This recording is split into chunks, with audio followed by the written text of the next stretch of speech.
I am so thankful that, please don't misunderstand this. I'm so thankful that church doesn't feel like church. It's like family, you know? It's like getting together and being with each other. So, okay, little family, you go follow Shelley. No, I'm playing. Well, I've been chewing on this, what I'm going to talk about today, all week long. Usually a sermon takes me like, I don't know, 15 or 16 hours to get ready. And this one's like a lot longer. And then last night, when I finally got in bed, I would just, this is my every Saturday night, but I like preaching, you know, to myself as I go off to sleep. And then my mind just kind of chased something else. And oh, good grief. So anyway, I'm not sure what you're going to get. But hopefully I can make it make sense to take all of these things. There's some dots I want to connect. When we first started talking about what we were going to do for Christmas, what I said to you was, I want to try to show you some things that maybe you've not seen before. Because I've been looking for things I haven't seen before, just about the Christmas story. Because I hate to get in a rut. I hate to just do the same thing over and over and over. And so I'm always looking for something. And so I found some things that just have really excited me. And if I can pull it off, maybe you'll be as excited as I was. So we're going to start in Luke chapter 1. So I'll let you start finding that because that's the easiest one to find. Luke chapter 1. And stick a piece of paper there, or a pen, or a finger. And in fact, I'm not even going to make you look up these other two. Write these down, and then you look them up and double check me later, okay? So keep looking, find Luke 1. But I want to hear these two little obscure passages, and I want to put them together and show you in this framework of what's going on now with the birth of Christ, how these fit and where they came from, okay? So listen to these. Jot this down. Micah chapter 5, verse 2. Micah is a prophet who lived, he was a contemporary of Isaiah. Most of you have heard of Isaiah, and some of us we don't know a whole lot about Micah. And in the Old Testament, when you find that, it's like stuck in around Jonah. You got to just really dig around to find that. But listen to this. This is a prophecy that Micah lived and wrote around 750 BC.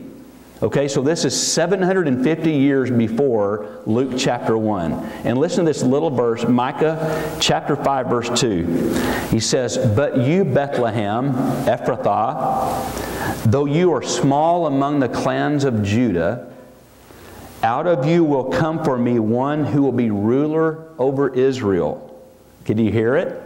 So 750 years before, he says, Bethlehem, out of you there's going to come one who's going to be the ruler over Israel. And listen to this. And he says, and this one whose goings forth have been from old, from everlasting. And I go, what? Goings forth? The one who was to come, Jesus, His goings forth. In other words, from old, from everlasting, He's been like, okay, here I go, I'm going forth. And He's making His way, and you start digging around in that. And what you find is, you see Him show up to Abraham. And then you see there's all these going forth. And I'm like, I can't contain myself. I'm like, it's coming out of my skin. I'm so excited about what I'm finding. Okay, now listen to this one. Write this one down. 2 Chronicles chapter 16, verse 9. This is the New King James Version. It says this. Listen. The eyes of the Lord run to and fro throughout the whole earth, to show Himself strong on behalf of those whose heart is loyal to Him.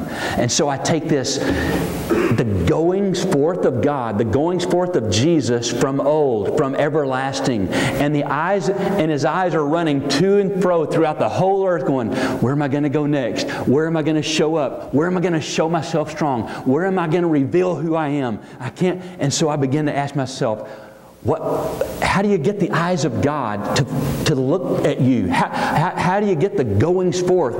And so I'm just digging around. I'm finding all these things from old, from everlasting. Okay, and so it started in the beginning. Listen to this, going forth. Okay, I'm going to hustle through this because I'm going to not be able to get to what I want to get to. Listen to this. You've heard this word before, but listen to the goings forth of Jesus. Okay, we think of Jesus starting at Luke chapter 2. But listen, okay, Micah said, no, he's been going forth a long time. Listen now in that context. John 1, listen, in the beginning, listen, see if you can hear him. The goings forth of Jesus. In the beginning was the Word. And the Word was with God. Okay, who's the Word? Jesus. In the beginning was the Word. Jesus, in the beginning. And the Word was with God, and the Word was God. He was with God in the beginning. And through Him, all things were made. Without Him, nothing was made that has been made. The goings forth of Jesus began at creation. Jesus is at creation, and all things were made through Him and for Him. Okay? Colossians chapter 1, verses 15 through 17. Listen to this. He, Jesus, is the invisible God, the firstborn over all creation. For by Him things were created, things in heaven and on earth, visible, invisible, thrones, powers, rulers, authorities. All things were created by Him and for Him. So the goings forth started there. And then if you begin to look, you can trace these things where He's shown up all through Scripture. He showed up to Abraham, Moses, and the Israelites, Joshua, and then this one, and where He shows up here in Luke chapter 1, one of His goings forth. Okay, we don't have time to unpack them all. Luke chapter 1, starting in verse 26.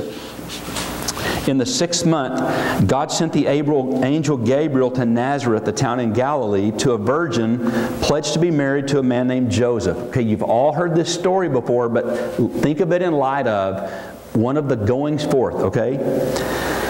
And Joseph is a descendant of David. Her name was Mary. Okay, now remember, this is like a 14 or 15-year-old girl, okay? The angel went to her and said, "Greetings, you who are highly favored." Listen, that word I'm a word freak. That word is only used one other time, and it's in Ephesians chapter 1 when he's talking about you and me. It's awesome. Highly favored. He said, "Greetings, you're highly favored. The Lord is with you." Here's this 14-year-old girl. Mary was greatly troubled at his words. Now, she wasn't doubting. Don't misinterpret that. Remember, Zacharias doubted when Gabriel said something to him. He goes, and how could that be possible? And because he doubted, remember, he lost his voice. He was dumb for 9 months until his wife delivered. So he's not doubting here. She's just wondering, wow, that's an unusual greeting. Greeting, highly favored one. But the angel said, "Don't be afraid, Mary. You have found favor with God." There's that word again that's in Ephesians 1. You have found favor with God. You will be with child and give birth to a son, and you are to give him the name Jesus. Here's one of the goings forth. So he was at creation. He had shown himself to all these places, and now he's fixing to go forth inside of the womb of a teenage girl and going forth to be born of a virgin. And the rest of history unfolds because of this, okay? So, because of all this, I asked myself, what's He looking for? This is me. I hope I'm not going to confuse you here. I ask myself these questions because for me, when I read the Bible, it's like, okay, so what? So what? What does that have to do with me? I'm just not going to read it. It's like, God, speak to me. What is this? What are you going to do with me about this? And so I see things like this. Okay, I see the goings forth from of old. I see verses like the eyes of the Lord running to and fro throughout the whole earth, looking for a place to reveal Himself to those that love Him. And so my question is, what does it take? What does it take for the going forth to be here? What does it take for the going forth to be on South Main Street? I'm going to forget this in a minute. I've been praying for this. I'm getting so far ahead of myself. Okay, listen to this. On South Main Street. So here's us. Go down a little bit. The next house is Lisa Farrell. The next house is Tony and Renee. And then the next block is the Red Tree Coffee, where Amy and these godly women. I'm not going, could this be a going forth, God? God, come to South Main. Come to Main Street. And then I start thinking about the little bitty neighborhood there by the interstate in Pegram. And you think about, okay, the Bunnings just moved in there, and there's the Roberts, and I'm not going, God, is that going to be a going forth? Are you going to show up there, God, and do this incredible thing? You're looking at me like, you are nuts. I know I am. Okay, all right. So I go, so what's he looking for? What is it that makes his eyes stop?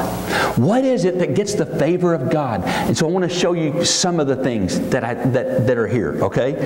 So keep going in Matthew chapter 1 to verse 46, because some of the answers are in this song. This is a song of Mary called the Magnificat.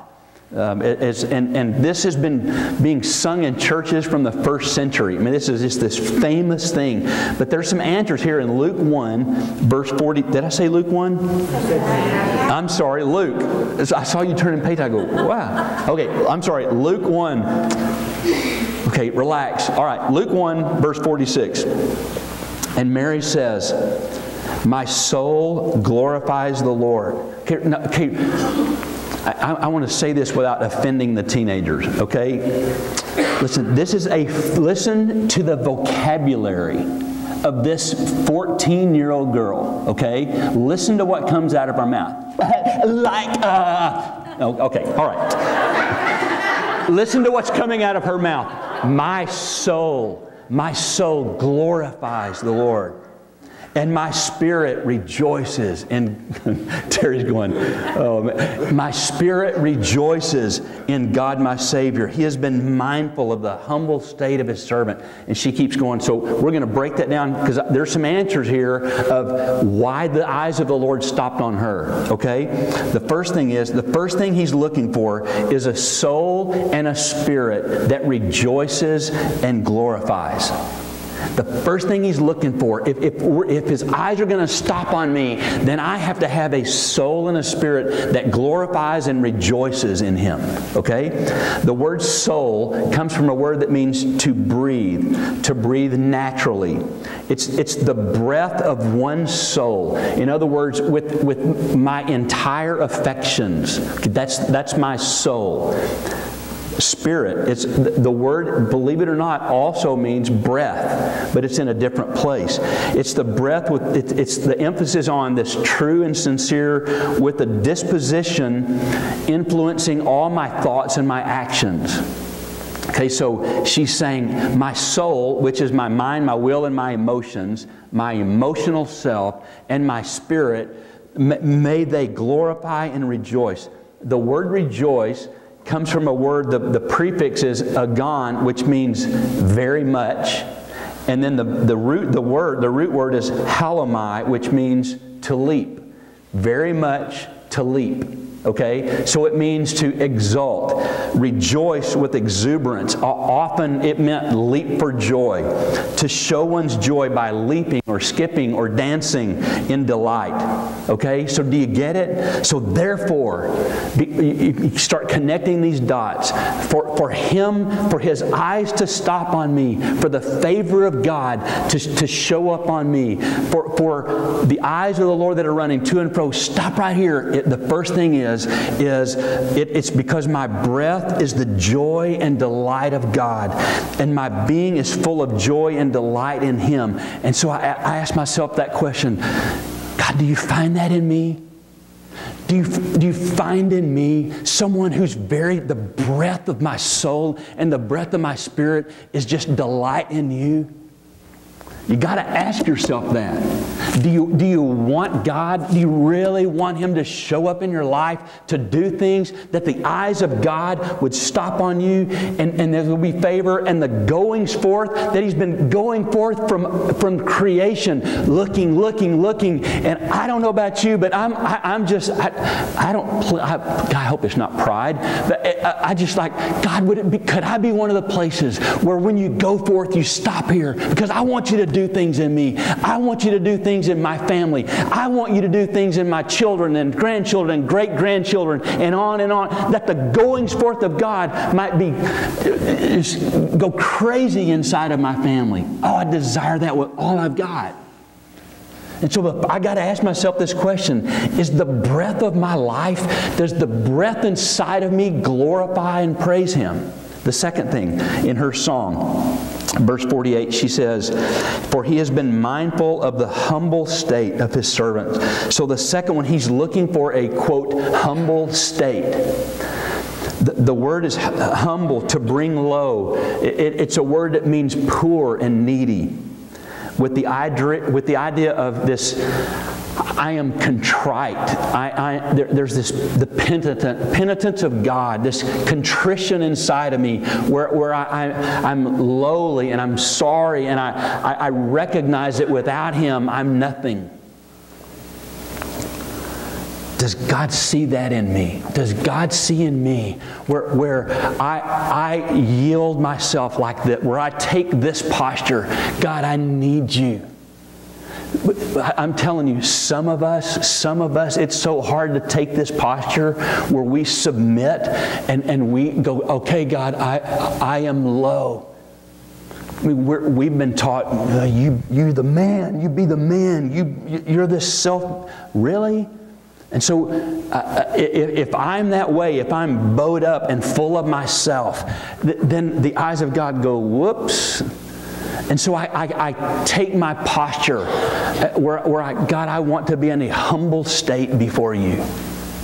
Okay, the third thing that she says in this unbelievable song is in verse 49. This is this 14-year-old girl, 15 years old, singing, "For the Mighty One has done great things for me.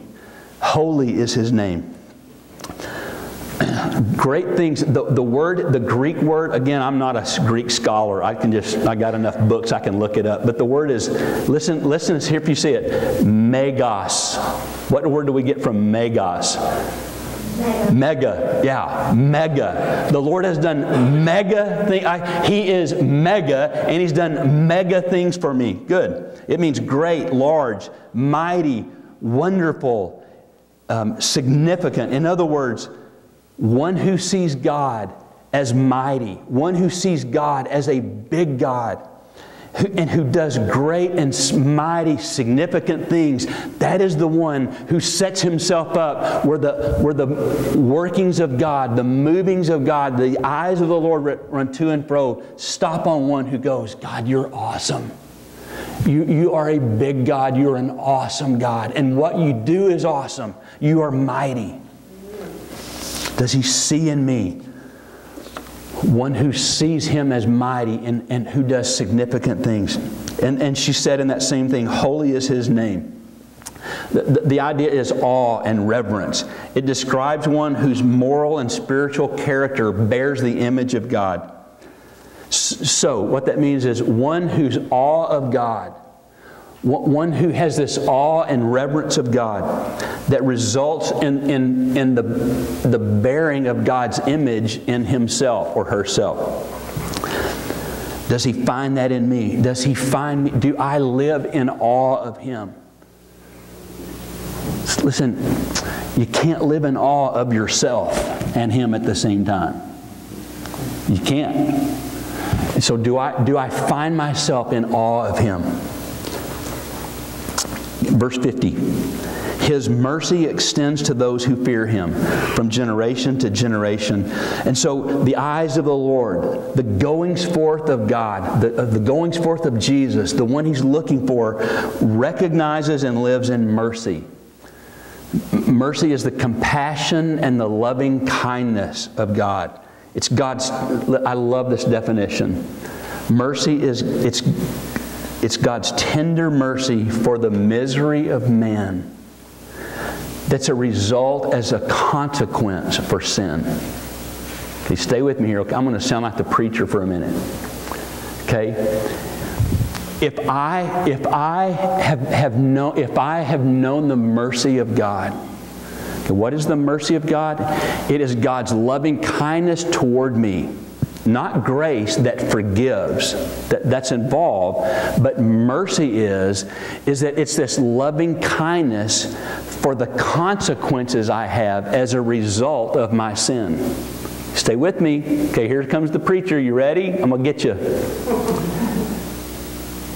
We have got to be a merciful people. See, if you have truly experienced the mercy of God, then one of the characteristics of your life, you will be merciful.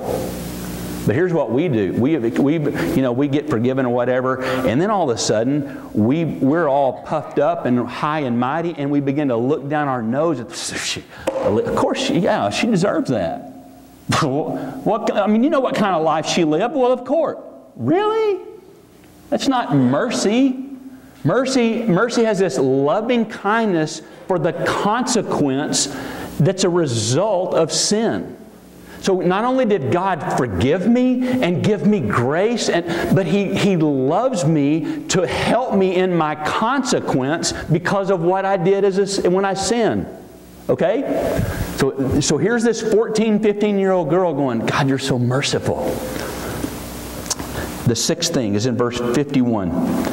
He has performed mighty deeds with His arm. He has scattered those who are proud. He has brought down rulers from their throne, but has lifted up the humble. In other words, here's this. For me to be in a place, a posture, where that the workings of Jesus that have been coming from the foundation of the world, and where His eyes are looking, it's going to be for one who has eyes to see the workings of God, one who recognizes what God's up to and His activity, how God is moving. In other words, kingdom vision. We talked about this a couple of months ago. This 3D vision of the kingdom of God. It's like, God, what are you doing? What are you up to? And so as I'm when I live a life where I'm always going, God, are you in this? God, what are you saying? God, where are you moving? Then I'm in a posture for Him to do something in me. And then the seventh thing is, verse 53, He has filled the hungry with good things. So another posture, another place that I have to get to is where I hunger for Him, where I'm hungry for the things of God, seeking to be filled with Him, where I'm dissatisfied with everything else except for Him and what He's doing in me. And then the last one is, you got to go back to verse 38. This is before she starts singing. So that when the angel shows up to her and said, okay, here's what's going to come. And she says in verse 38, I'm the Lord's servant. May it be to me as you have said. Here it is. The eighth thing that I see in this, so that when the eyes of God are running to and fro, and the goings forth from of old are looking for a place, the eighth thing is, I have to say yes. She says, yes, may it be to me just as you have said. Yes. I have to learn to say yes to Him. Okay. So not only is He looking for a person, He's looking for us, but He's also looking for a place. Okay? Watch this.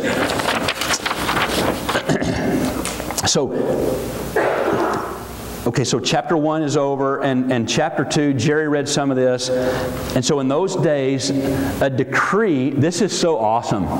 In those days, and you probably know this, when I read this verse, I can't help but see Terry's daddy sitting on the hearth in their house.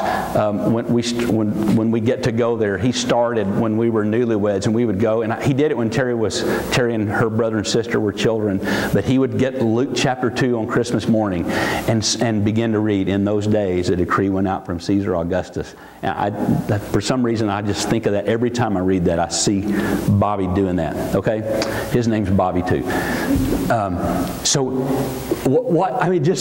Remember this whole thread thing that we've talked about for a long time? This is one of those. In those days, it just so happened that a decree went out from Caesar. Really? I mean, God's fixing to go, here comes a going forth that you have never seen before. I mean, the eyes of the Lord have run to and fro, and He goes, watch this world. I mean, He's already rocked little Mary's world, and now He's going to rock the world. okay? And they think Caesar has this brilliant idea. I'm gonna, you know, send out this decree, and everybody has to go to their hometown so we can get a census, and that way the taxes and I won't go off into that. But we, you know, so, and this, you know, he thought he dreamed up this brilliant idea. Really? It was God the whole time going, because we heard back in Micah chapter 5 verse 2 that, oh, Bethlehem one day. And so God goes, take this, Caesar. Remember the proverb says that he brings one up and brings the other down. I mean, God puts the king, God has the kings in the palm of his hands, and he moves them however he wishes. That's what this is right here. It's God's using this guy who thinks he's in control and go, okay, watch this. I've got to get my little Mary over here to Bethlehem. And so here's how I'm going to do it.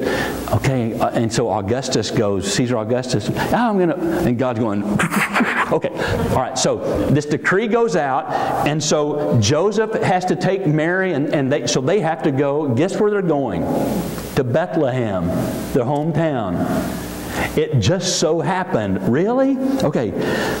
This was the first census that was taken. So verse 4. So Joseph went up from the town of Nazareth in Galilee to Judea to Bethlehem, the town of David. Okay, so he's walking and she's on her donkey, and they've just walked 3 days, 80 miles. Okay, 80 miles they've gone to get there. And so they're coming, and this is just my mind. This is how I think. So they're coming into Bethlehem, and Mary, because we learn later that she ponders stuff in her heart. Remember that verse? And she pondered all these things in her heart. So she's riding into town on the donkey, and she begins to think about Bethlehem. Bethlehem. Bethlehem means the house of bread. It was named the house of bread thousands of years before. And now all of a sudden, by in the morning, it's going to be where the bread of life has come. Okay, so she's pondering Bethlehem, Bethlehem. And she remembers back. It's obvious from her song. Okay, I mean, with the things that she talked about in her song, she's like quoting. Some of that's from Psalms. I mean, she is astute in the Word. Okay, she knows her stuff. And so she's coming into Bethlehem, and my guess is that she remembers kind of where it started, back 1,200 years before, around 1200 BC. There was a famine in Israel. And so there was this husband and wife and their 2 boys that leave where they are to go and find, because there's a famine, they leave where they are and they go to find food. And so this man named Elimelech and his wife Naomi, they pack up their things and they go into Moab. Okay, Moab is a country that was named after, okay, this little history lesson real fast. Okay, remember when Abraham's nephew named Lot? Okay, remember that? Okay, and so Abraham goes, I'll give you the choice. Do you want this land or do you want this land? And Lot wanted the city. Abraham took over. So Lot goes to the city, remember?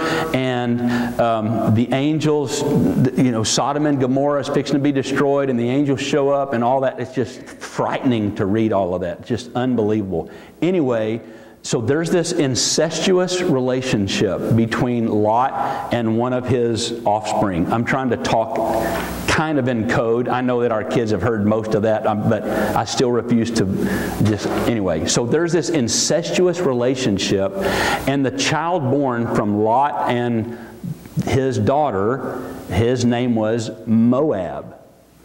And so that's where this country, so that's the deal here. So here this couple out of Israel, they go into this country called Moab, named after this. I mean, you can almost feel it. And the Moabites, they worship pretty much every kind of god, but the main was spelled Chemosh, Chemosh.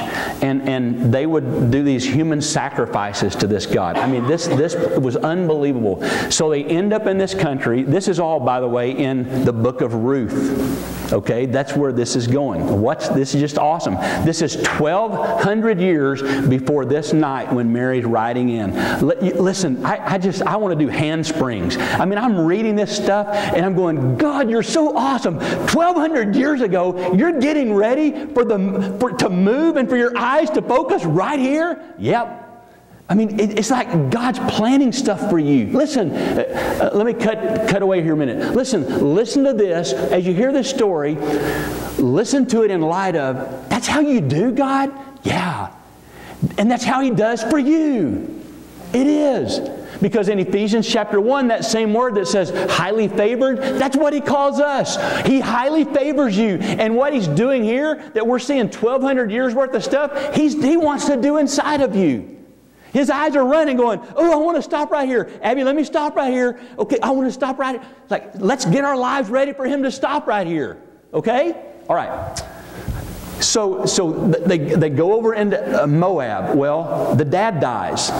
Elimelech dies, and now Ruth is left with 2 sons. Their names are Mahlon, M-A-H-L-O-N. His name means weakling, mild, infertility, and his brother's name is Kilion, pining, sickly, perishing. Now, I don't know about you, but if I am a woman and my husband has died and my sons are wimpy and whatever, sickly, it's like, oh no. And so that's what she's facing, all right? And so now she goes, I got to find them wives. And because I want Elimelech's name to go on. That was important in that time. And so she goes and she just gets any old wife. She gets 2 Moabite women. Now, it's strictly forbidden. As you read back through the Levitical laws and stuff, it is strictly forbidden that an Israelite to marry someone from outside of Israel. Okay, so she gets them wives. And so 10 years later, the 2 boys die. So now here she is. She's left. She's in Moab, a foreign country. Her life, she just had a triple blow. Lost a husband and 2 sons, and now she's there with these 2 Moabite daughters-in-law. One's name is Orpah, and her name means disloyal, obstinacy, stiff-necked one. Some of you mother-in-laws are going, I have a daughter-in-law just like her. I'm going to start calling her Orpah. Okay. And the other daughter-in-law's name was Ruth. And Naomi and Ruth. And so Naomi invites Orpah to go, or actually she says, no, I'm going to go by myself. And Orpah goes, okay, you go, I'm going back. But Ruth says, remember this gorgeous, gorgeous verse? Some of you may have had this at your wedding. Ruth chapter 1. Where you go, I will go. This is Ruth saying this to her mother-in-law. I'm not going to leave you. If you're going, I'm go. And your people will be my people, and your God will be my God. How many of you had that at your wedding? Anybody? Okay. Wow, you're so romantic, Alan. Okay. Was that you, Anita? Okay, all right. You have that on VHS? No. Okay, all right. She tried to get me the other day, and I go, you forget who wears the microphone. Okay. Okay, so in Ruth chapter 1, you can follow along if you want. I'm just going to paraphrase this for time's sake, okay? So after 10 years, here comes Naomi and Ruth, and they come to the edge of town, and this is like around verse 20. And so the women, they go, who could that be coming? Now Bethlehem was like, I grew up in a town of I grew up in the oil field of West Texas, and so typically the town was like 6,000. When there was an oil boom, we could have 20,000 in town. Just, roughnecks and roustabouts and stuff. But more than, it was about 6,000 people. And 8 miles away was a tiny little town of about 700 people. And after my mom passed away, my dad remarried, and he married a widow from this town 8 miles away. And so they lived in her house in this town of about 800 people. Bethlehem was smaller than that. Okay, it was just a few hundred people. And so you can imagine as this, there's a sign that hangs in this other little town where Terry and I were from, who we serve on this church, and in Mac's Barbecue, there's a sign that says, in a small town, there ain't much to see, but what you talk about makes up for it. So here they come, and they're on the edge of town, and here are the women. Who is that? Is that Naomi? Well, it doesn't look like Naomi. And she comes, and in verse 20, she and her daughter-in-law show up, and she says, don't call me Naomi anymore. I went away full, and I've come back empty. Call me Mara, M-A-R-A. The word Mara, remember back over when the children of Israel were coming out of bondage, and they had walked for days and they were thirsty, remember? And they see this place to drink, and they all run toward it, and they stick their head in their water, and the water was bitter, remember? They called that place Mara, bitter. And so Naomi is saying, don't call me Naomi anymore. Call me Mara. I am a bitter woman. I lost my husband, and some of you here today are in a place like Naomi, and you go, I don't even know what I want to be called anymore. My life is, I'm hurting so badly, I'm disappointed, I'm wounded. That's kind of where she is, okay? So in chapter 1, this is such a, you got to read this. Read this today. It's awesome. Okay, chapter 2. So they get to town, and Ruth says, I'm going to go out and find us something to eat. And so she begins to glean in the fields.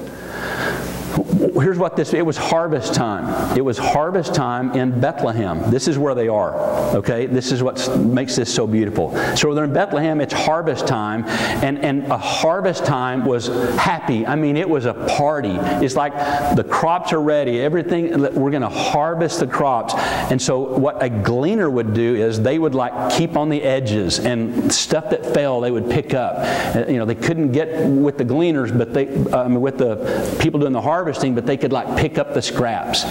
And so she's like picking up scraps. Well, there's this guy, the guy that runs the thing, his name is Boaz. And he shows up and he goes, whose woman is that? It's this beautiful love story. Oh, good grief. Some of you guys are going, what are you, sissy? Okay. It's this unbelievable love story. He goes, wow, whose woman is that? And he starts asking about her, and he finds